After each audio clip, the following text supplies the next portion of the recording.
সমালোচনার জবাব মাঠেই দিল আর্জেন্টিনা। সুইজারল্যান্ডকে হারিয়ে সেমিফাইনালের দুর্দান্ত অগ্রযাত্রা।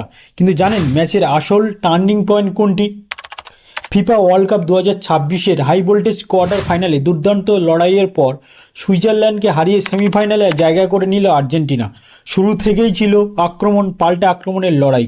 দুই দলই সুযোগ তৈরি করলেও গুরুত্বপূর্ণ মুহূর্তে আর্জেন্টিনা নিজেদের পরিকল্পনা সফলভাবে বাস্তবায়ন করে। রক্ষণ, মাঝমাঠ এবং আক্রমণ তিন বিভাগেই দলগত পারফরম্যান্সই ছিল জয়ের মূল চাবিকাঠি। এই জয়ের মাধ্যমে আবারও শিরোপার দাবিদার হিসেবে নিজেদের শক্ত অবস্থান জানিয়ে দিল আর্জেন্টিনা।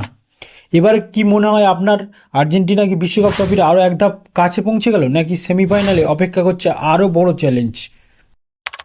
যারা বলেছিল আর্জেন্টিনা পারবে না, তাদের জবাব মিলল মাঠেই। সুইজারল্যান্ডকে হারিয়ে সেমিফাইনালের দুর্দান্ত প্রত্যাবর্তন। আরও এমন ওয়ার্ল্ড কাপ 2026 আপডেট পেতে এডুকেশনাল পোর্শনকে ফলো করুন, সাবস্ক্রাইব করুন এবং বেল আইকনে ক্লিক করতে ভুলবেন না।